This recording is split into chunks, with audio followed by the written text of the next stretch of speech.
na hindi hindi makapag-join at the same time, pwede nilang ma-review ito. Pero I hope that even if I'm recording this one, you still continue to join and attend the class live kasi mas maganda yun kaysa yung nire-replay nyo na lang. At least nandun kayo that time na. Alright, so let me share to you my screen right now. Saan na yun? Percent, entire screen na lang para mas madali. Alright. I hope that you're seeing right now is the PowerPoint. Can you please give me a feedback if is that the one that you are seeing right now? Yes, sir. All right, very good. Thank you for responding. All right, I'm making it in the big screen right now. All right, so hindi natin patagalin. Let's go now to what you call your electricity. All right. However, am I clear yung boses ko? Can you hear me? Enough lang ba yung loudness ko? Yes, sir. Yes, sir. All right. Sige.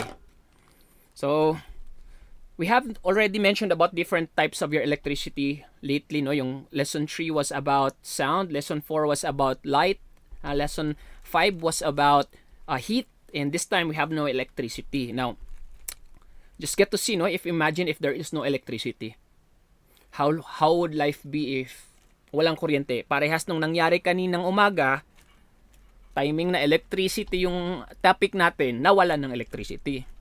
Ako, kaya hindi ako makapag-live. So, can you imagine yourself living in a barrio with no electricity? Can you survive? Kaya nyo bang mag-survive ng walang kuryente? Lugar na walang kuryente? Anybody? No, sir. Hindi. Bakit? How dependent are you sa kuryente? Parang, is your, no ada kuryente, hindi boring, tama? Kung may kuryente, may wifi. Kung may kuryente, pwedeng manood ng Netflix or whatever that is. So, let's talk about your electricity. Your electricity is what you call also your electrical potential energy. No, or this is simply what you call your work to push the charged particle. Now, inside the wires of your electricity, alam naman natin na kailangan talaga ng wires para sa electricity. Meron po tayong tinatawag na charged particles sa loob.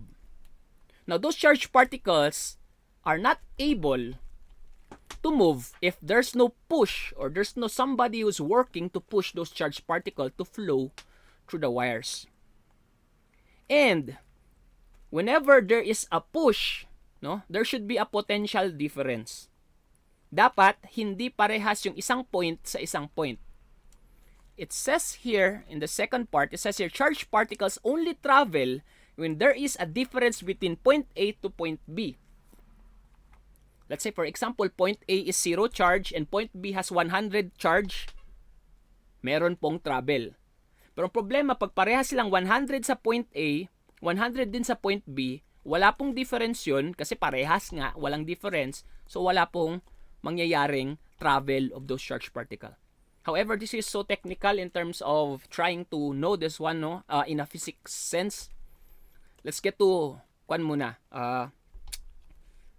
get to know more. Alright, challenge yourself. Sabi dito, everyone ever wondered why there is positive and negative terminals in the battery? Alam nyo ba na mga positive and negative sa battery?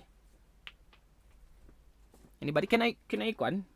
Kasi mas nakakatakot sa hapon kasi pag masyadong tahimik. Hindi ko alam kung natutulog kayo o iniwan nyo lang yung cellphone nyo dyan. I'd like to hear voices. Have you ever wondered why there is positive and negative terminals? Na-try nyo bang paglaruin ito na pinagtapat nyo yung positive sa negative? Anybody who's experienced that one? Meron ba? Hala, baka na-DC na naman ako. No, sir. Hindi naman. Alright. So, ang quiet nyo kasi. Alright, but the point here is that, balik tayo doon sa potential difference. Si point A at saka point B dapat hindi magkaparehas. That's the reason why we have also terminals in your battery that there should be point A, which is the positive maybe, and the negative, which is point B. Dapat hindi sila magkaparehas para magfo-flow yung kuryente. Na-try nyo bang i-connect ang positive to positive? Walang mangyayari. Pag negative to negative, wala ding mangyayari. Pero have you tried getting wires and connect it to a positive and a negative and try to touch the wires? Anong nangyayari? Anong nakikita nyo? Can you imagine? Spark. Alright, there is a spark. Meaning, whenever there is a spark, meaning there are charged particles flowing through those wires. It is only when there is differences that there will be charge, there will be sparks that will happen. Na-try nyo ba yun? Alam nyo yung square na battery? Have you ever seen that rectangle battery pala, hindi square? Yung 9 volts ngayon na rectangle battery. Nakakita kayo nun? Yes, sir. Alright. Na-try nyo ilagay nyo yun sa dila nyo. The terminals. Yung may lumalabas doon sa kwan. Try to put that one in your tongue. Later on, you get to see na, uy, anong mangyayari doon? Yun, so, yun, sabi ko nga, what happens if i-connect mo si positive to positive, positive to negative, then negative to positive, or ganun, walang mangyayari pag parehas sila. Dapat magkakaiba sila. Let me continue. Are you seeing this one now? What do you see? It's the header. Hello? Because this is the one, this is the solving part. This is already the solving part. Hello? Baka parang si Miss Lianyo lang yung nagsasalita dito. Are you there? Boys, girls? Do you see the screen? Do you see the header? Yes, sir. Alright, Miss Yes, Benita. sir. Alright, so anong nakasulat dyan? Ano nakasulat? Ohm's law. Alright, very good. Ohm's law. So this is the second law that we encountered since then na nag-aral tayo ng science. You still remember who owns the law that we studied earlier? Still remember who owns the law? He was the proponent of the law of motion. Sino yun? Do you know that Sir person? Isaac. Alright? Isaac Newton or Newton's law. Ngayon naman, meron tayong law na pag-aaralan by the name of Ohm's law. This is actually coming from a name of the person who proposed this law by the name of George Ohm. George yung pangalan niya, pero walang E George Ohm. Kaya ang tawag dito, Ohm's law. Ngayon, pag-aaralan natin, how do this different stuff here, because you get to see now in the middle that there is an equation here. At pag merong equation, merong isosolve. Okay kayo ba sa solving? How are you in your solving before when you were in grade 7? Tell me honestly, do you enjoy it or do you hate solving? Narigat. Narigat. Hate po. Narigat. Ni Shakmat, kay kayat ko ti solving kesa ag-memorize ti atidog ng mga paragraphs. Siyempre, agsasabali ti tao. Alright, so let's try.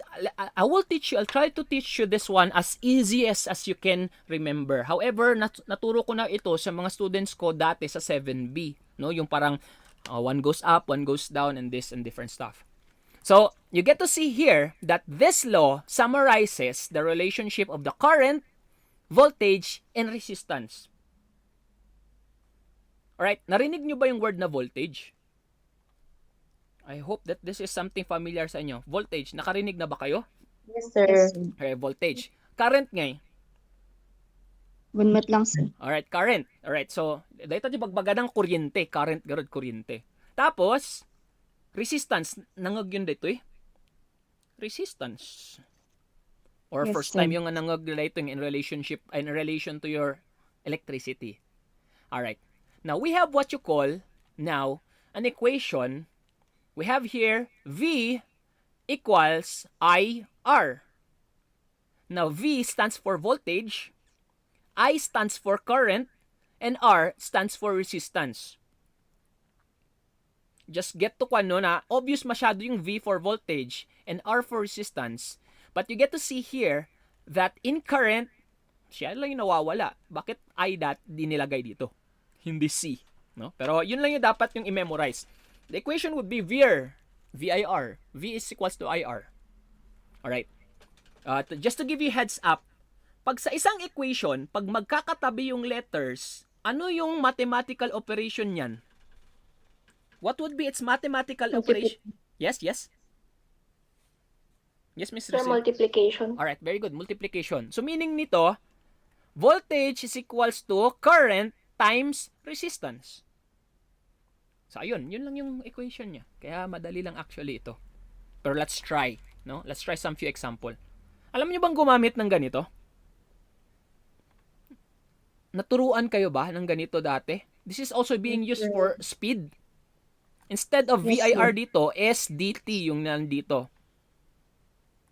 Pero this is a way for us to be able to derive equations. If ever, paano pag pinahanap sa inyo si current? Paano pag pinahanap sa inyo si resistance? Ano yung equation gagamitin? Do you know how to use this one? Anybody? Yes, sir. Paano to ginagamit? How do you use this one? Malagip yun ba? No, kasano da ito yung mausar? Let's say for example, no, ipapabirok ti voltage. Oh. Kasano tayo nga maamuan nga ada, ito'y gayam ti maaramid. Anybody? Malagip yun? Kasano ti discarded da ito'y nga triangle? Magic triangle kung na. Niyak sa kayo, tapnuhan kayong makaturturog. Taadat isusolve tayo damdama. Malagip Sir, yun. no, the voltage ti mga birthday ka.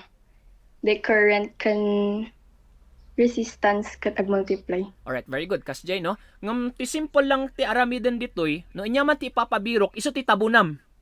Malagip yo, di ba tabun-tabunan na daytoy? No? No, let's say for example, usto dyan baga ni Trisha, no, voltage ti birbirokam, if you're looking for voltage, cover the voltage. Oh, ay, hindi nyo palang call kasi kino-cover ko. Cover the voltage. You get to see that when you cover the voltage, I and R are side by side. So meaning if they are side by side, all you have to do is multiply. So parehas lang yung dito nga equation. V is equals to current times resistance.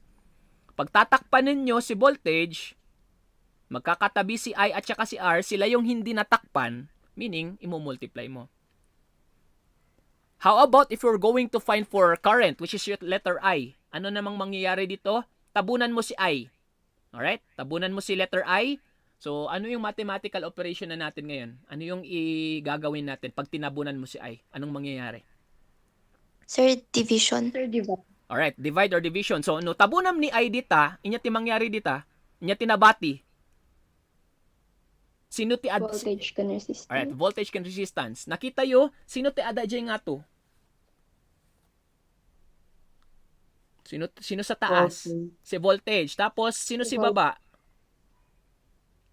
Resistance. Si resistance. So, pag tatabunin nyo si I equals V divided by R. So, parang ganun siya, no? This is the magic triangle way. Paano naman pag si resistance yung pinapahanap? Gagawin nyo lang, tatabunan nyo si R, and what letters left? You have your V and your I. Since V is on top, that would be V divided by I. So, simple lang na ganun. Parang, for example, si R yung hinahanap mo, tabunan mo si R, iwan si V at saka si I. So, R is equals to V divided by I. So, voltage divided by current.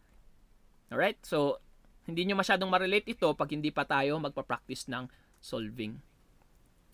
But before going to solving, let's get to know first voltage. Alright? Ang tanong ko mamaya na parang as we go on, alright, we have what you call your voltage, your current, and your resistance. Sino po ang nagkukos sa atin na makuryente? Yung ay, pag natry nyo bang makuryente? Napadas yun makuryente? Yes, sir. Kanya-kanya nga iti feeling na. Kanya nga iti feeling na. How does it feel to be makuryente? You got stunned. Alright. Do you see movies, especially in the emergency room? Nakakita kayo ba ng mga movies? Like for example, merong tinakbo sa emergency room. Meron yung parang dalawang hinahawakan nila ng mga doktor. Tapos sabi nila clear. Tapos meron silang ilalagay doon sa chest ng pasyente. Yes, sir. Oh, nakita niyo. Amo yun di ay? Alright? Yes, It's yes. actually, it's also, kuryente yun. Kuryente yun. Pero that kuryente is actually controlled. Alright? Just be mindful. para gusto ko maturuan kayo na hindi to mangyayari sa inyo. Ang kuryente po, pwedeng magpa-stop ng heartbeat mo at pwede ding mag-start ng heartbeat mo. Titao nga na kuryente nga nabayag will cause the stopping of the beating of the heart. And that's the reason why some people, whenever na kuryente, namamatay. However, in small amounts, small controlled amounts, yung nasa emergency room, yung sabi nila, oh, put that one into kastoy, tapos kukuryente nila, oh, clear, pa, kinuryente nila. A controlled amount of kuryente can also start the heart from beating. So, dalawa po ang pwedeng gawin ni kuryente.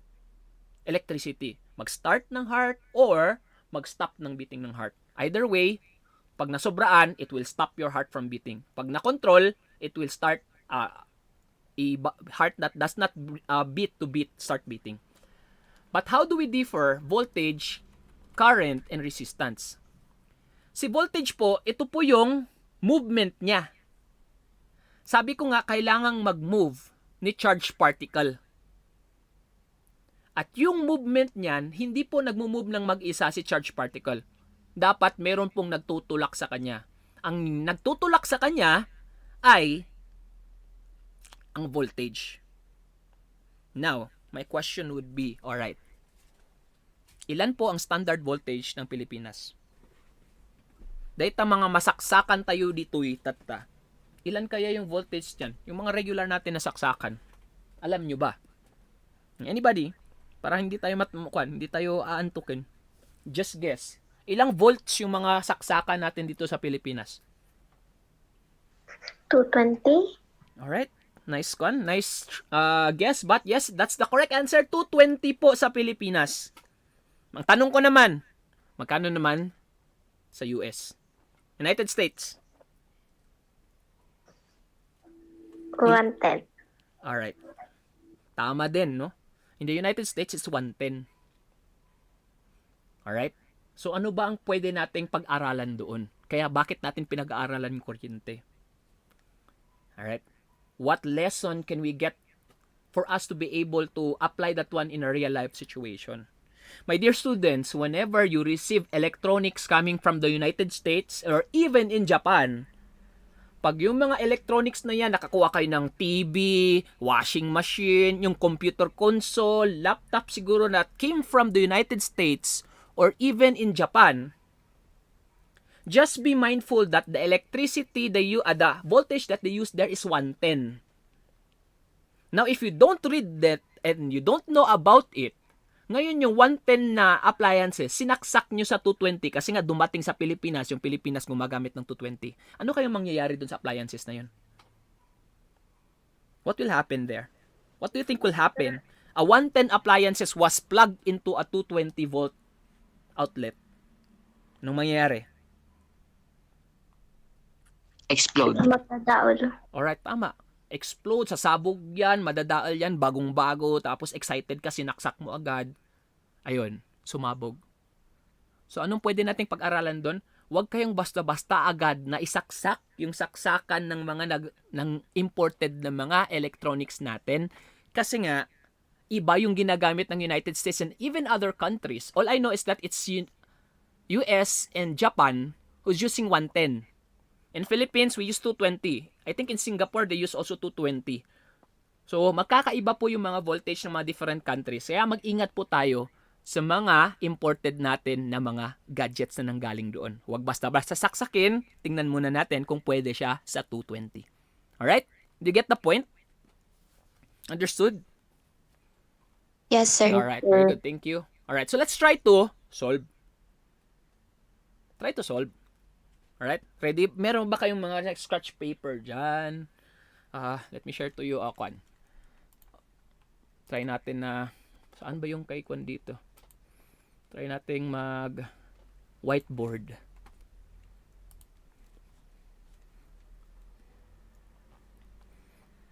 Alright. I have a problem here. It says here, nababasa nyo ba? A circuit has a resistance of 90 ohms. What is the voltage across the current if the current is 1.2 amperes? Alright, hindi ko pa ata nasulat, no? Alright, wait lang. Turo ko muna yung kwan. Ito, sorry. Tinuro ko ba to dito? Wala, hindi ko pa tinuro. Alright, I'll just add a kwan here, no?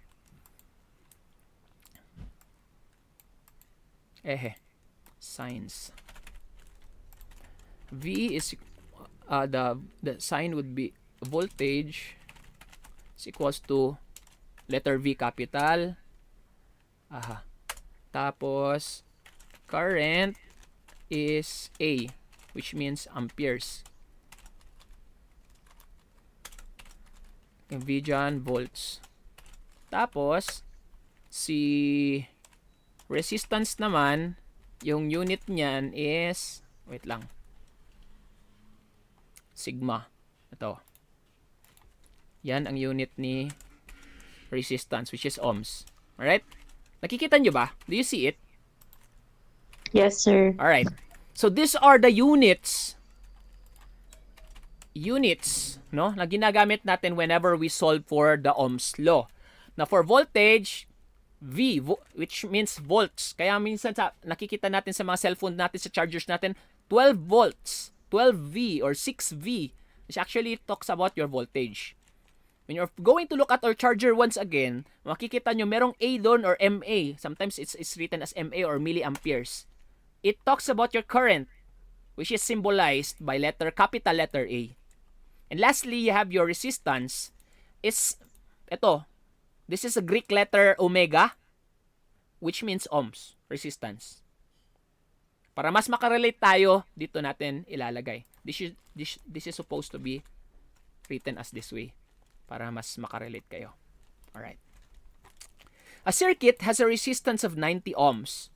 What is the voltage across the current if the current of the circuit if the current is 1.2 amperes? So, let's go back to how we solve stuff, no? Paano ba tayo nagsosolve? Anong gagawin natin pag nagsosolve tayo ng problem solving? What do you first do? Pag-aralan natin paano magsosolve ng problema. Ano ba yung una nating gagawin? Anybody? Salita tayo para hindi tayo makakuan, hindi tayo iantukin. Pati ako nakakuan sa inyo eh. Hello? Anong gagawin? Sir, i-write. Right? Yes, Ay, yes. sir, i-write after the given. Alright, but before we're going to write the given, which is actually also correct, pero before natin magsulat, no, all we have to do is to answer first what is asked. Ano ba ang hinihingi ng problem? Alright? So, you have here number 1, it says here, what is asked? Alright, sabi dito ni Mr. Suktat, copy the unit. Ang gagawin natin, whenever you solve for problem, what is asked muna? Ano ba ang hinihingi ng problem? In this case that you have here, it says here, a circuit has a resistance of 90 ohms. Ay, period to dapat ito. 90 ohms. Alright? What is the voltage across the circuit if the current is 1.2 amperes? Ano ang hinihingi ng problem? Anybody? Sir, voltage. Alright, tama. Voltage. Sabi nga dito, what is the voltage? Yun pa lang, alam nyo na si voltage yung hinahanap. So, nasolve na natin yung problem. Voltage. Alright? Ang hahanapin daw si voltage. Now, number 2, obvious na, sabi dito, yung nagsalita kanina, tama yung sinabi mo, what are given? Ano ba ang binigay ng problem? Ano ang sinupply ni problem? Paano natin ito malalaman? Look for the numbers in the problem. Ano bang mga numbers dito sa problem? Ano bang na-encounter yung mga numbers dito sa problem? Anybody? Kasi what are given? Pag given, hanapin mo yung mga numbers. So, ano yung naibigay dito? 90 ohms, sir. Alright, we have your 90 ohms here, found here. And what's the other one? Ano pa yung ibang number na sinupply dito? 1.2 ampere. Alright, we have yung 1.2 amperes. So, yun na yung given. What are given? Alright. Number 3, anong gagawin? Number 3, what you're going to do is for you to ask what is the working equation. if you can still remember, ito po yung equation original ni Ohm's law. V is equals to IR. Alright? You still remember. Now, in this problem that we have here, what is asked is voltage. So, what would be the working equation? Simply, since V yung hinahanap natin, therefore, we're going to use the original equation. So, we have your V is equals to current times resistance.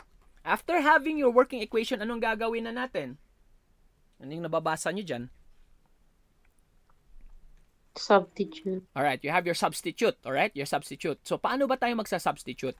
Try natin itong mag-drawing. Hindi ako magaling mag-drawing,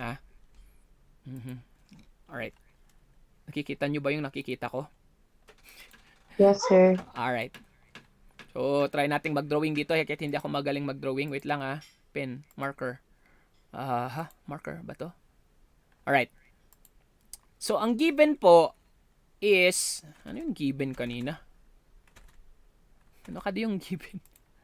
We have your 90 ohms and your, alright. So, gagawin natin, given. Nababasa nyo ba yung nababasa ko, sinusulat ko? Yes, sir. Yes, sir. Alright. Tapos, 90 ohms. Tapos, yung nabigay kanina din, 1.2 amperes. Alright? So, yan yung given.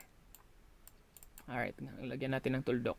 So, andito na. Tapos sabi, alright, we're going to use the equation. So, i-clear ko muna to. Ang equation natin, V is equals to IR. So, dapat, no, with the given that we have, magkano ba si I? Still remember, magkano yung I na binigay na sa problem? That would be 1. Oh, very good, tama.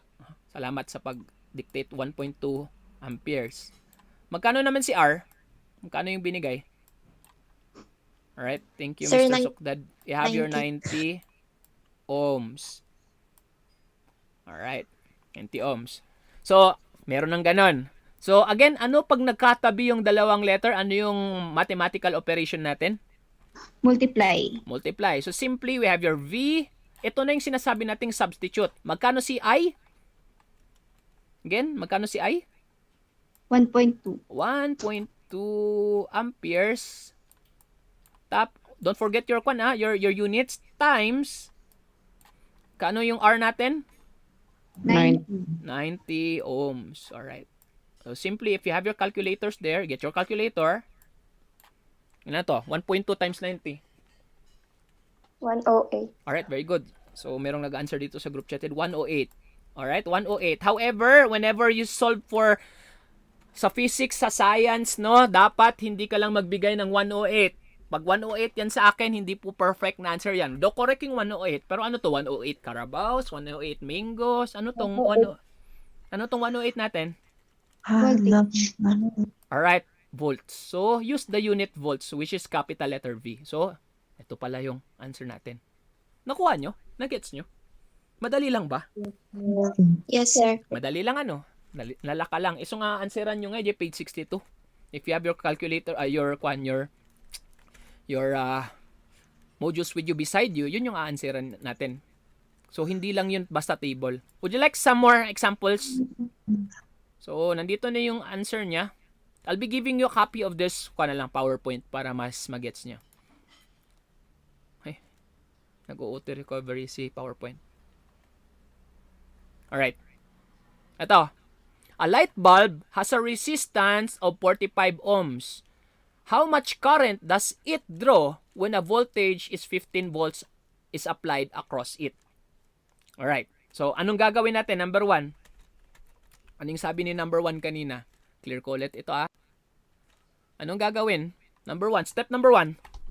What is Identify What is asked, no? Ano bang hinihingi dito?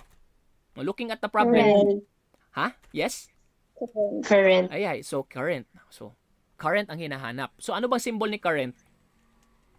I. I. So, si I yung question mark natin. I equals question mark. Hindi natin alam kung magkano si I. So, anong gagawin natin after knowing what is asked? What is given? Given. So, surat ko nga, given. Nagdakal kami sulat ko di tagtay. Given. Apa yung nga agtuldok. Sorry. So, ano, niya ba ti given dito eh? Looking at the problem, don't look at below pa. Ano bang given dito sa problem? Ano yung mga numbers 45 dito? ohms. You have your 45 ohms. Yes, very good. 45 ohms. Ito yung symbol ni ohms. Which is, yung ohms kasi mo is this is R. Tapos ano pang nabigay? 15 volts. Alright, you have your 15 volts. 15 volts. Alright? So, ito si V. Alright? Ito na yung ginawa natin. Divide ko na lang. Anong gagawin natin next pagkasulat mo sa given? Anong sabi doon? Substitute. Alright, very good. Substitute. But before going to substitute, dapat alamin muna natin, ano bang equation magagamit? What is the original equation? What is the original equation? Equation. Alright, ano yung original equation natin? That would be V is equals to I R. Alright. Pero ano yung hinahanap ni problem? Ano yung pinapahanap? Letter? Anong letter? Letter I. I, sir. Yan. Pag nagsusolve kayo ng isang problem, dapat gusto nyo mag-isa lang si letter na yon, either sa left side or sa right side ng equal sign. In this case, is letter I alone in this right side of the equal sign? Yes or no? Is letter I alone in this right side of the equal sign? No, sir. No. Meron siyang kasama, no? Sino kasama niya? R. Si R. So, kailangan nating palayasin si R. Pero paano ba natin papalayasin si R na hindi tayo nagbo-break ng mathematical operation? Still remember this one, my section B before? Kayo, Tricia, sino pa ba mga section B ko dito? Malagip yung pay dito eh. Pag meron nandito at meron si I dyan, gusto natin si I lang yung nag-iisa eh. So, kailangan natin i-transfer si R. So, saan pupunta si R? Sir, di ba ba? TV? Di ba ba? Simple lang, ganito yung tinuro ko kasi dati sa mga students ko. Pag magkatabi yan, dapat mag-isa siya. So, dapat yung katabing hindi natin hinahanap, i-transfer natin. All you have to do is you just to cross it across the equal sign. So, ito si R, pupunta doon. Alright? Pupunta siya dyan.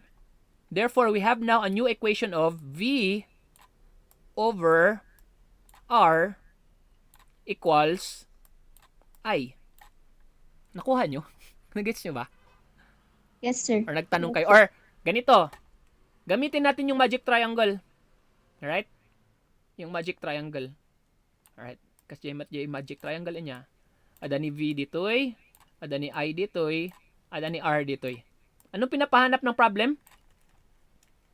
Current. Current. So, inya ti aramidam, tabunam ni current. O, tabunan mo yan. Tabunan mo si current. O, anong naiwan? Pag I yung hinahanap mo, anong naiwan? VR. VR. Tapos, di ba, nasa baba si VR. Is this the same as looking, parehas ba sila ng mukha ng itong nandito sa atin? Yes, sir. Parehas, di ba? So, therefore, tama na yung nagawa nating derivation. So, this is now your working equation. VR is equals to I. Alright? So, ito na. So, anong gagawin natin next? Nung nakuha na natin yung working equation. Anong gagawin? Substitute. Very good, substitute. So, separate ko dito. Alright. So, substitute natin. Ilan yung nabigay kay V? How much is V in the given? Anybody? Ilan si V sa given? Tingnan nyo yung given. 15. So, 15 volts. Alright, 15 volts. Tapos, divided by, ilan si R? 45, sir. 45 ohms. Don't forget the units, ah. Alright. Tapos, isusulat na lang natin si equals to I. Alright. Oh, you have your calculators with you. Kindly please calculate this one. How much is 15 divided by 45? 3. Baliktad. 45 divided by 15 is 3, but 15 divided by 45 is different. 0.33 amperes. Mano? 0.0 33 amperes. 0.3? Yes, sir. 33 sir. 33,333. So inya. Yes, sir. Yes, sir. Atidug nga 3333 nga di ay? Yes, sir. Alright, so if you're going to have a very long decimal answers in your calculator, just take the 2 decimal places. So instead of writing all the 333 there, hanggang na dalawa lang na decimal place. So we have now 0.33. What is the unit for I or for current? Anong unit na ginagamit natin dyan? Amperes. Amperes, which is symbolized by a capital letter A. Alright. So I is equals to 0.33 amperes. Are we done? Tapos na ba tayo? Na-solve na ba natin yung problema? Yes, sir. Alright, solved na. So ito na yung final answer nyo. Alright, na nasa baba. Sorry medyo king ko yung drawing ko. I'm using only mouse. Nakikita nyo ba? Nakikita Yes, nyo ba? sir. Alright, very good. So, sana nakikita nyo. Alright, so try natin i-compare dito. Tama ba? Oh, tama pala eh. 0.33 amperes. Madali lang ba? Yes, sir. Alright, madali lang, di ba? Alright, I hope that the others who are not responding are following para mas madali nyong masolve ito. Alright, meron tayong problem. One more last problem. Is it okay? One last problem. Yes, sir. Alright, let's try to practice some more. Don't look at the bottom, no? Pero it says here, what is the resistance of a wire with a voltage of 45 volts and a current of 7.2 amperes? Again, what is the resistance of a wire with a voltage of 45 volts and a current of 7.2 amperes? First step. Step number 1, anong gagawin? What is asked? What is asked? So, looking at the problem, ano hinihingi? Resistance. Alright, dito pa lang, no, masasabi mo, what is the resistance? So, therefore, ano symbol ni resistance? R, sir. Letter R. So, si R ang question mark. Alright, hindi natin alam kung magkano si R. Alright, dyan. Now, step number 2. Alam nyo na yan. Step number 2. Given, sir. Very good. Given. Surat ko na naman yung given dito. Given. Alright. Ngayon, looking at the problem once again, what are the given here? Anong binigay dito? 45 volts, sir. 45 volts. And what's the other one? 7.2 7.2 amp. amps. Alright, so 45 volts is your V is equals to 45. Bakit mahilig ako sa 45? I actually made this my own problem. Ako lang gumagawa-gawa ng mga problem na ito. So 45 volts. Tapos, current is symbolized by letter I. Magkano daw yung binigay? 7.2 amperes. Alright, 7.2. May point yan 0.2 amperes. Alright. Next step. Formula. Alright, what is the working equation? So, paano ba yung formula? Ano bang hinahanap? Letter? R. R. What's the R. original equation? How do you write the original equation? V. Is equals V I. is equals to I IR. R. R. Alright. Anong hinahanap? Anong letra ang hinahanap dito sa equation? Resistance. Si R. Pero ang tanong natin, nag-iisa ba si R? No. No. Hindi. May kasama siya. Sino kasama niya? I. Si I. So, paghiwalayan natin si I. No? Baka magjowa ito. Paghiwalayan muna natin. Alright. So, ihiwalay natin si I. Saan pupunta si I? Na hindi tayo nagbe-break ng mathematical operation. Where does I go? Sa baba, Sige, sir. baba. Sa baba. So, simply, naglalagay ako ng arrow dyan. So, V divided by tatak at ada dyan baba, I dito'y baba is equals to R. Alright? So, kastaak lang agsuro iditi derivation. So, dito yun actually the equation. Nang padasan tayo mati, triangle. Alright, triangle. So, kastoy niya, V dito'y nga to, I dito'y, R dito'y. Inyati mabirok, anong hinahanap natin? Letter? R. R. R. So, tabunan natin si R. Ano yung naiwan dito ng letters? V and I. V and I. Is this V and I look like the same as here? Parehas Yes, ba? sir. Parehas. So, ito na yung working equation natin. Alright, so andyan na. No? So, what's the next step? So, next step. Substitute. Alright, substitute. So, sa substitute natin, magkano si V based on the given? 45, sir. 45. 45 volts. Tapos, yung division niya. Tapos, magkano si I? 7.2. 7.2 amperes. Alright? Tapos, isulat na lang natin, i-copy na lang na equals R. If you have your calculators with you, how much does 45 divided by 7.2? 6.25. Alright, the answer would be? Answer would be 6.25. 6.25. Very good. 6.25. Tapos, ano to? Carabao, chocolate, mango. Ano tong 6.25? Sir, This is Sir This ohms is- are. Alright, this is your R. Pero ano yung symbol ni R? Sir ohms. Ohms. No? We write that one as the symbol omega. Yung ganito. Alright. So, you have now your 6.25 ohms, which is your R. Are we done? Yes, Alright. sir. Tapos Yes, sir. Madali lang ba? Yes, sir. Oo, di chicken lang ito eh. Kaya meron kayong 5 atang isa-solve dyan sa konyo. Which is your parang for this week na i-answeran nyo. Okay? So, okay na ba? Okay na ba tayo dito before? Ano bang answer dito? 6.25, which is also correct. Tama. So kaya nyo namang mag-isa? Yes, sir. Or sanay na kayong mag-isa?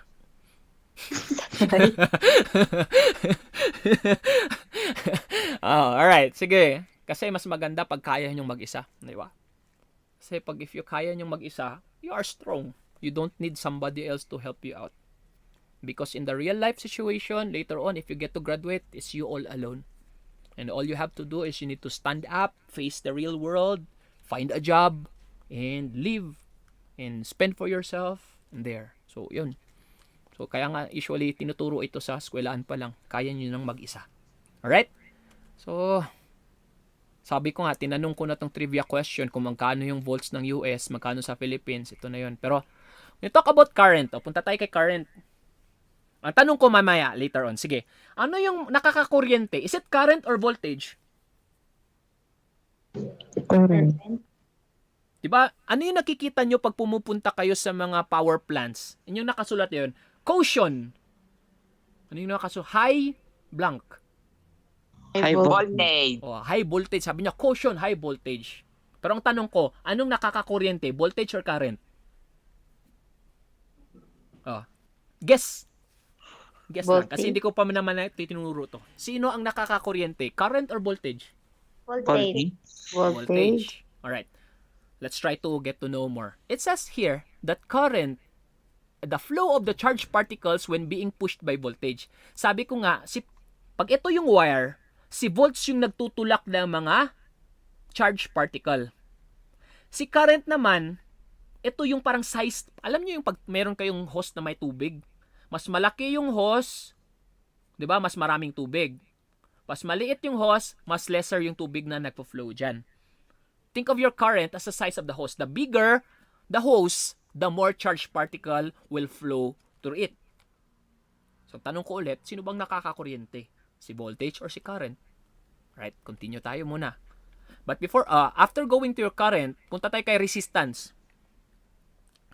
Yung mga kuryente natin, mga wires natin, mga different na mga, 'di ba usually kapag sa kuryente kasi wires yung mga metal naman ang ginagamit, 'di ba? Metal. Pwede bang mag-flow ang kuryente sa plastic? Pwede ba? Yes or no? Is it possible for electricity to flow through a plastic, a wood, a paper? Yes or no? No. No. No, sir. Hindi kasi pag, 'di ba?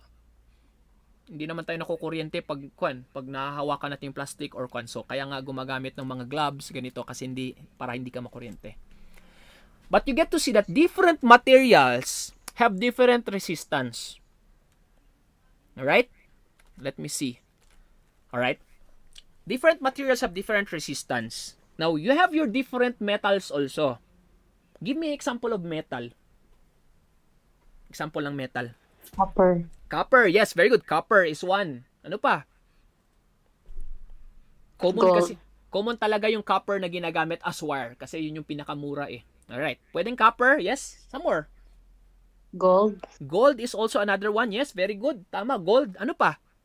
Silver. Silver, pwede din. Ano pa? Ano pang mga alam nyo mga landok? Sir, lead. You have your lead? Yes. Ano pa? Ano pa? You have your iron, no? Ayun, nag-answer si Miss Ngao ng iron, which is correct. Alright, iron, yon. So those are some few of the examples of your metals. But my question is, the truth is, not all metals are the same because of what you call your resistance. Merong mga ibang mga metal, yung kuryente, ang smooth ng flow nila doon sa wire na yon kasi lesser ang resistance ng wire na yon. Meron ding kuryente, nahihirapan mag-travel doon sa landok na yon kasi sila yung medyo maraming resistance. Alright. Among the different metals that you have mentioned lately, di ba? You mentioned about silver, gold, lead, iron, and copper. Which among those metals that you have mentioned has the best flow of electricity, lesser resistance? Yung pinaka-the best na magpo-flow. Copper. Copper? No, it's not copper. Silver.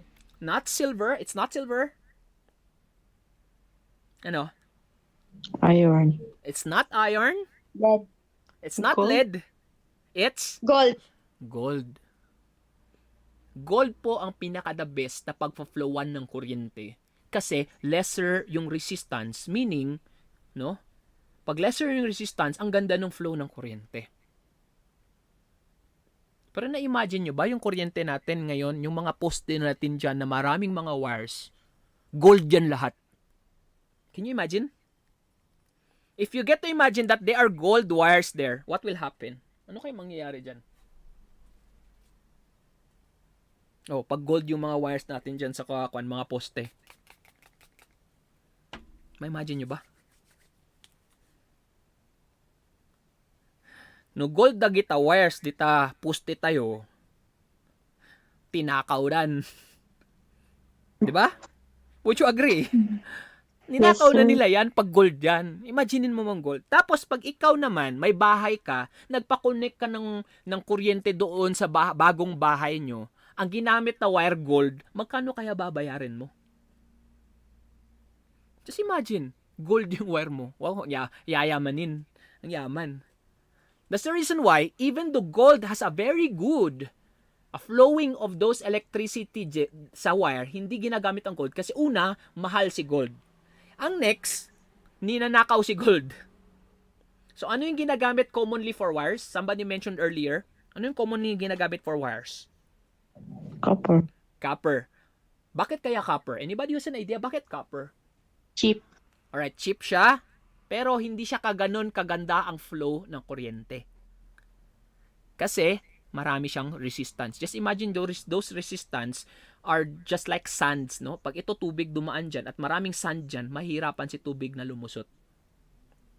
Na-imagine nyo ba yung meron kayong mga headset or earphones? Meron kayong mga headset or earphones dyan? Do you know the headset or earphones that you have there? Bakit merong mga headphones or earphones na umaabot ng tig 3,000? Meron tig 5,000. Meron din yung binibenta dyan sa mga tabi-tabi lang, meron tig 50 pesos. Napansin nyo? Di ba? Kada tikasta?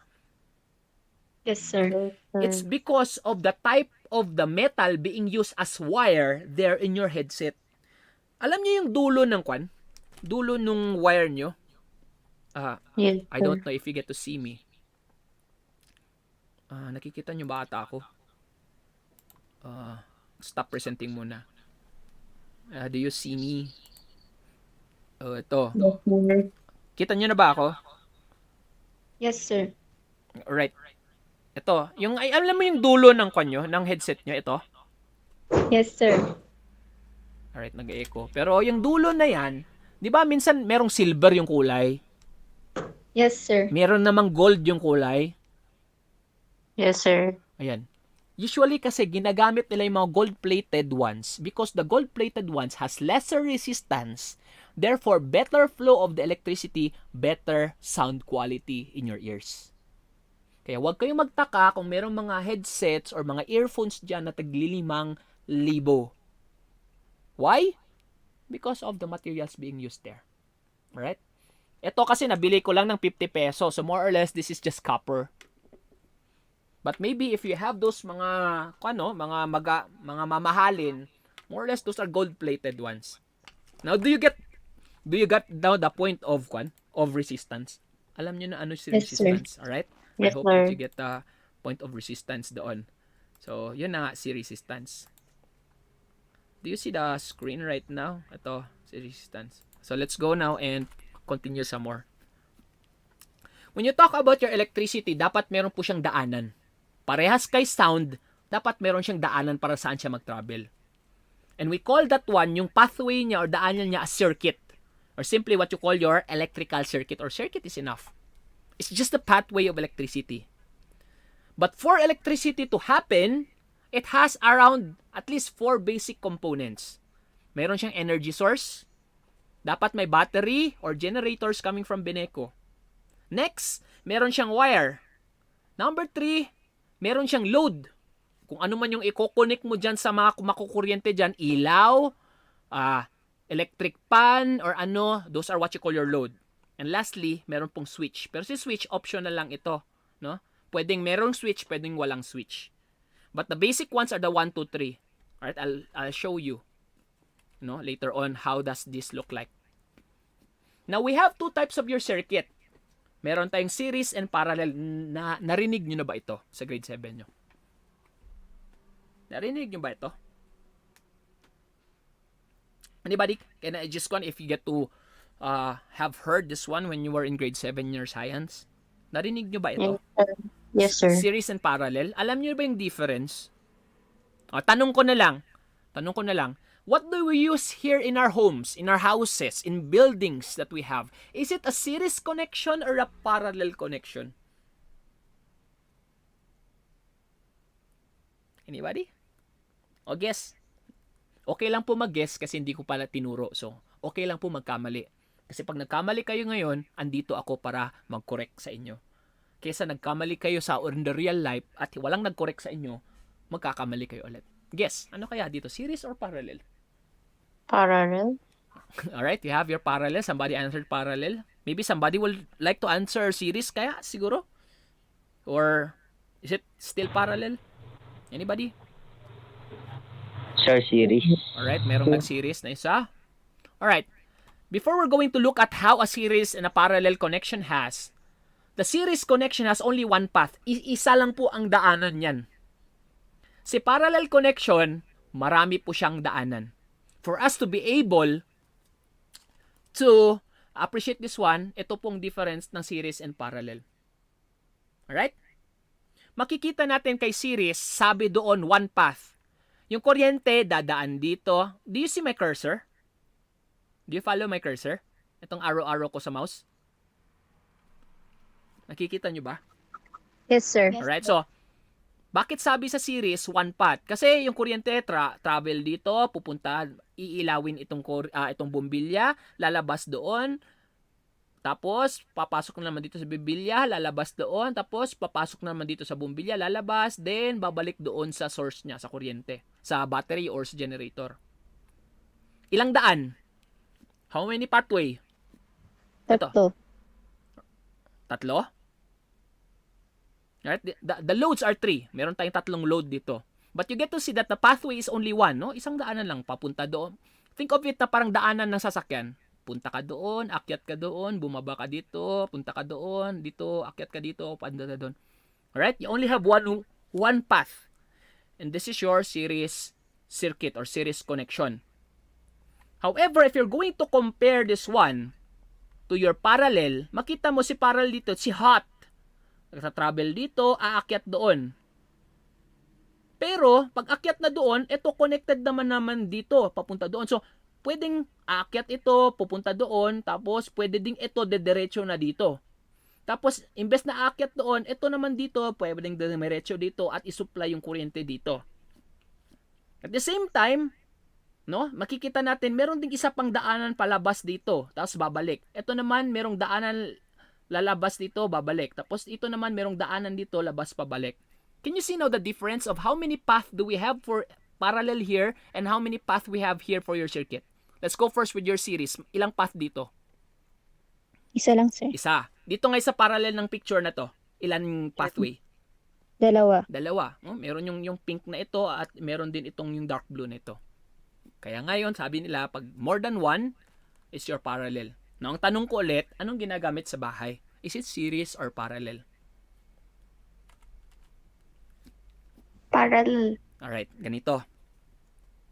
Alam niyo yung kanyo, alam niyo yung mga Christmas light nyo. Meron nila, naglalagay ba kayo ng Christmas light pag Christmas? Ano ang disadvantage ng mga ito, no? Usually, actually, kay series ang malaki yung disadvantage. Kasi nga, iisa lang yung daanan. Pag yung kuryente pupunta dito, iilaw ito, at yung ilaw dito, lalabas yung kuryente, tapos isupply na naman dito, tapos dyan. Paano, for example, pag ito, bumbilya, busted ito or nasira, itong bumbilya. Iilaw kaya yung dalawa dyan? Sir, no. Alright, tama. Hindi po iilaw yan. Kasi nga, kung ito nasira, pagpasok ng kuryente dito at hindi ito umilaw, meaning may naputol dyan. Pag may naputol dyan, meaning hindi na pwedeng mag-continue yung kuryente. Meron bang lalabas na kuryente dito pag dito palang putol na? Yes or no? Sir, awan. Awanan. Iso nga, tikastoy gamin, no problema ti series, no? No madadaal da ito'y maysa, jay daduma, haanan nga agkuri. Haanan nga gumana. Alright, let's try to look at for your parallel. Si parallel andito. Pag ito ba nasira, iilaw pa ba itong dalawa dito? Yes or no? Yes, sir. Alright, tingnan natin. Ito si hot dito, pupunta yung kuryente dyan, pupunta. Ito sira. Sira, no? Tapos, wala nang magko-continue dito sa palabas sa kabila. However, maalam natin na kahit hindi aakyat yung kuryente dyan, meron pang isang daanan ito na mag-supply dito. Tapos, kung ito nasira na naman, meron pang ibang daanan yung kuryente na papunta dito. Ito, iilaw. So, for parallel, ang advantage niya, kung isa masira, iilaw pa rin yung iba. Kay series, pag isa nasira, wala na yung iba. So again, balik tayo. Anong ginagamit sa bahay? Series or parallel? Parallel. Alright, very good. Parallel po. Imagine niyo, pag merong isang bumbilya sa bahay nyo na nasira, lahat ng mga saksakan nyo sa bahay, pag series ang ginawa ng electrician, hindi gagana. Alright? Kaya ang ginagamit natin sa mga buildings, sa mga bahay, parallel circuit. Can you now see the difference? Yes, sir. Alright? Alright? So, I hope that you get to see the difference already. Alright? So, questions before we get to move on? Sir, yung series circuits, Yes. What about it? what do they use? Like, for example, for parallel, it's used in-house and buildings. How about Yes. series? Kay series kasi, this is, for simplicity's sake, they use this one for mga simple na mga circuits. For example, if you're just using this one for projects, pero I'm not sure if meron pa bang gumagamit ng series nito. One advantage for series kasi, na disadvantage naman ni parallel, if we are having this one face-to-face, dapat sana, I'll papagawan ko kayo ng project nito. Gagawa kayo ng series connection, parallel connection. Nakita natin na disadvantage ni series, if one gets busted, the rest will not function. But if you're going to compare the brightness of the bulbs in a series circuit compared to a parallel circuit, who do you think would have the brightest light bulbs? Is it series or parallel? Series. It's Series. In series. Why? Because in series, there are lesser wires, and lesser wires mean lesser resistance. If there is lesser resistance, meaning the brighter the light will shine. Yun yung mga advantage ni series. But going back to the question of Miss Lianyo, for safety purposes, hindi na masyadong ginagamit yung series. Yung only na lang nakikita kong ginagamit yung series is your Christmas light. Kaya pag si Christmas light nasira at merong 100 bulbs doon, hahanapin mo tig-iisa-isa yung isang bombilya doon na anong sira doon at yun yung i-replace mo for the rest to turn on once again. So doon ko lang nakikita. Yun yung tawag nun, the Christmas light. For the rest of other gadgets, I don't see them anymore. Usually, parallel po yung ginagamit natin. Did I answer your question, Miss Lianyo? Yes, sir. Thank you, sir. Alright, sige, let's continue, no? This is now for your real-life situation na para mas makarelate kayo. Electrical safety. Alam nyo ba ng pinakamalaking nagko-cost ng mga sunog ng mga bahay ay faulty wirings? Alam niyo yung mga ganito? Do you do this one? Are you guilty of this one? Sa picture? Yes, sir. No, sir. Yung maiba, yes. Alam anong tawag dito? What do you call this one? Pag ganito na yung mga, halos lahat ng saksakan, tapos may extension wire pa, yung extension wire napuno din. Tapos yung extension wire pa, nilagyan ng ibang extension wire napuno din doon. Ang tinatawag natin dyan, octopus wiring. Alam niyo yung octopus na animal? Yes, sir. Yes, sir. Ang dami niyang tentacles. So nagmumukha ng octopus ito kasi ang dami ng wire dyan na parang nagiging spaghetti na. Some others would call this one the spaghetti wiring. No? Pero anong problema dito? My dear students, please do not do this at home. Do not overload your circuits. Alright? Do not overload your circuits. Especially if the extension wires that you bought actually are coming from ataw, yung mga low quality na extension wire. Pag na-overload sila, madali silang mag-overload. What do you expect here pag na-overload yan? Anong may expect nyo kaya dyan? What do you experience? Have you experienced overloading some few stuffs like this one? Na-try nyo ba? No. Kasi pag na-overload ito, ano yung mangyayari dyan ata sa mga plugs na yan, mga connections na yan? Anong posibleng mangyari? Spark. Conflict, sir. Alright, magsaspark yan na pwedeng pagsimulan ng kuryente. Just imagine, no? Have you ever heard of a story or a news before where may bata, baby, namatay dahil na kuryente? Yes, sir. Iniwan ng parent na naglalaro at meron silang extension wire na nasa floor. Now, curious itong bata kasi wala na, syempre bata nga eh. Tinusok niya yung kamay niya doon sa plug. Ayun, namatay yung bata. Kasalanan ng parent. Which is also another story. But the point is that, sabi dito, overloading. Please do not overload your circuits. Pag nakita nyo maximum lang dalawa, huwag nyo nang nayunan pa ng extension wire na marami. Tapos yung extension wire, maraming nakasaksak doon, extension na naman mo ng iba. Huwag po ganun, ano? Kasi later on, you get to feel that the wires will become hot and later on, those wires will spark and explode and cause fire. Alright? So, you get the point of overloading? Nakuha nyo ba? Yes, sir. Alright, let's go to another electrical safety. Have you ever heard of this one? Short circuit. Narinig nyo ba to? Short circuit. Yes, sir. No. Alright, some others would say yes, some others would say no. Alam nyo yung dalawang wire ng kuryente dyan? Sa mga plug, di ba dalawa yan? Parang left and right? Tama? Yes, sir. Yung wire na yan, dapat hindi nagtatama, di ba? Dapat meron silang plastic na nakokoberan silang dalawa para hindi sila magtamaan. Ano kayang mangyayari pag nagtamaan sila? Pag yung dalawang wire na yan dan sa plug natin nagkatamaan, anong mangyayari? It will cause what? Sunog. Alright? It will cause a spark and later on, it will melt those mga plastic dyan and we know that plastic is flammable and will cause fire. So that's what you call your short circuit. Kaya sabi nila minsan, oy, anong cause ng sunog nung ganitong nangyari? It's because of short circuit. Meaning, no, dalawang wire, yung positive and negative, nagtamaan, nag-cause ng spark, uminit, nag-melt yung plastic, at nasimulan ng flame, nasimulan ng fire dyan, at nasunog yung buong wire. Do you know what happened to yung sa KM4 kasi meron dang hardware na nasunog lately eh. Anybody's living in KM4? Have you ever heard of that music? Music. I mean, news. Music it din. Have you ever heard of that news? May nasunog na No. hardware sa KM4? Yes, sir. Yun, no? I don't know what's the story behind it. Maybe short circuit, maybe may naglaro ng apoy or mayroon naglaro ng kandila tapos natumba. Kasi ganun, ganyan.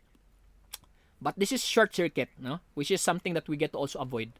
So paano ba natin ipi-prevent yung mga ganito para hindi mag-overload at hindi mag-short circuit? Now we have some fuse stuff that we have. We have your circuit breaker. You have your fuse. Have you ever heard of fuse? Never? Anpay, sir. Anpay. So isurok data. Grounding or earthing, the other countries, they call that one yung earthing. Grounding. Siguro hindi niya narinig ito. At saka double insulation. Let's go first with your circuit breaker. Your circuit breaker is just the advanced version of your fuse. Minsan, pag, for example, yung bahay nyo, hindi umilaw, nag-brown out ka sandali, pero kayo lang sa bahay na nag-brown out, yung kaaruba nyo meron. Tapos sabi ni father nyo, ay, si mabog yay fuse. Malagip yung ada tikas tuyo ije balay yo. Dito yung box Yes, dito. sir. Nya tawag Yes, tayo sir. dita. Nya tawag tayo dita. Fuse. Yeah, fuse jay ada dito jay kalangay nga battery dita. Isu dita ti fuse. Nga nya tawag tayo ti buo nga kasta. Amoy ba? Circuit breaker. Sa Bali, no? This is not circuit breaker. This is something else. Ano to? Ano tawag dito? Ito. Alright, another guess. Another guess. Because it contains the fuse here. Alam niyo parang battery. Nakikita niyo parang battery dyan. Yes, sir. This is the fuse, di ba? Tapos ito yung lever. This is the one that you push up if you want to turn on and push down if you want to turn off the electricity at home, di ba? Tama? And as a whole, we call this one your fuse box. Narinig niyo ba yung word na fuse box? Yes, sir. Alright, fuse No, box. sir. Kasi because this is the box that contains the fuse. But what does this fuse do to prevent electricity or overloading and short circuit? Anong ginagawa ni fuse? Nakikita nyo ba tong fuse na ito?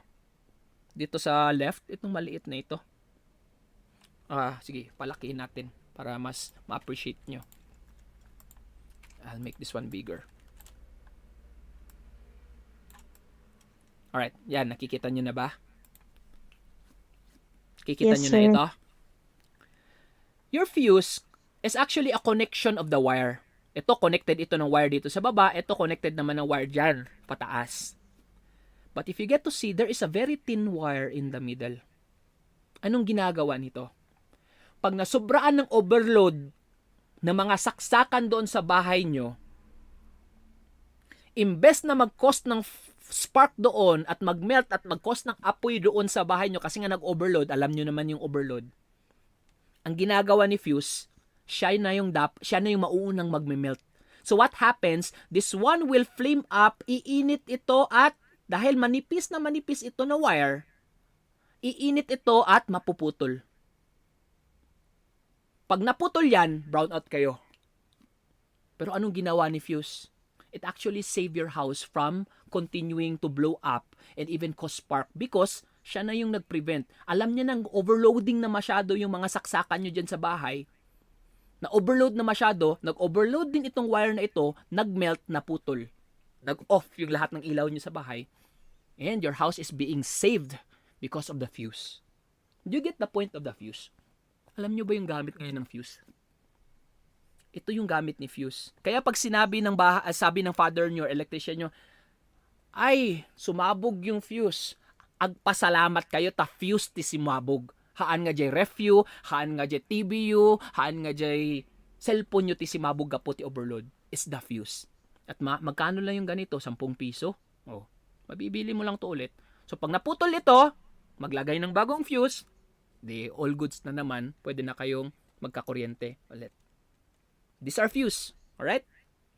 Do you get the point of the fuse? How the fuse works? Yes, sir. Alright, fuse. As I mentioned, advanced na tayo ngayon, wala na masyadong gumagamit ng fuse, nakakita na ba kayo ng ganito? Yes, sir. Alright, this is the circuit breaker na. Ito na yung bago. Circuit breaker is being the advanced version of your fuse, pero gumagamit na ito ng mga magnet. Di ba ito yung mga ginagalaw natin na click-click dyan para magpa-off ng mga ganito, ganun? Ito na yung ginagamit eh. Kasi mas advanced na siya. Pag nag-overload, siya na may mismo yung mag-turn off doon. Alright? But it's the same idea as this fuse here. No, advanced version lang si circuit breaker. Alright, you get now the point of circuit breakers and fuse. Yes, sir. Alright, let's continue. Grounding, earthing. Napansin nyo yung mga kuryente nyo minsan or mga plug nyo? Mayroon nga extra wire. Yan yung ginagamit natin for grounding. Dapat kasi yung wire na yun nilalagay natin sa ground. Para, eto, nakita nyo itong washing machine na ito? Nakita nyo yung picture? Yes, sir. Alright, ganito mangyayari dyan. Pag itong washing machine nyo, ginawan nyo ng grounding or yung wire, extra wire niya is nilagay nyo sa ground, ang travel ng kuryente from the plug outlet going to that washing machine then going to the ground. Na kahit hinawakan mo yung kuryente, yung kwan dyan, yung washing machine dyan, hindi siya magta-travel sa body mo kaya hindi ka nakukuryente. Pero pag hindi mo ground yan, the electricity will travel through you instead of going to the ground right away. Hindi mo kasi kinunek yung ground. What happens now? Electricity from the outlet will travel to the wire, through the washing machine, through your body, and goes, since you are connected to the ground, it goes to the ground. Parang kayo yung ginawang wire na ngayon ng electricity nitong tawag ito, washing machine. So, kasi pag ganito, yung kuryente papunta sa ground. Kahit hawakan mo yan, hindi na magta-travel through your body. Pero nangyayari dito, since hindi ito na-ground, itong washing machine dito, from the outlet, going to the washing machine, to your body, and goes to your feet, and to the ground. So, dumaan yung kuryente sa inyo, kaya dyan, makukuryente kayo. Alright? That is your grounding. And lastly, ay, hindi ko na-add yun. Meron tayong double insulation eh. Hindi pala na-add yun. Sorry. I want to challenge yourself. Last na ito, kasi I will be teaching, last na ito ng first grading. Alright, challenge yourself. Why do birds not get electrocuted? Ang tawag kasi natin sa nakukuryente, the word would be electrocuted, even when they hang on electric wires. Bakit kaya hindi sila nakukuryente? Napansin nyo bakit hindi sila nakukuryente? Anybody? Hello, last na ito. Malapit na tayong matatapos. Nakalimutan. Nakalimutan niya ito. Alright. Sabi ko nga, di ba, sa first part, malagip nyo dito, yung first part.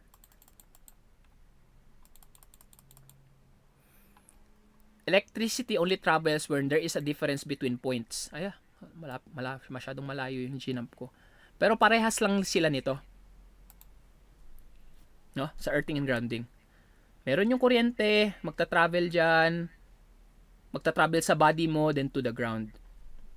But if you are not connected to the ground, no? Ang mga itong kasing mga birds na ito, they are just connected to one part of the wire sa isang part ng wire. So therefore, there is no potential difference that happens there. Meaning hindi sila nakukuryente. Kasi hindi nga pwedeng tumabel yung mga kuryentes dyan sa body nila. Kasi walang potential difference. It is only when, let's say for example, if yung isang paa ng itong bird na ito ay nasa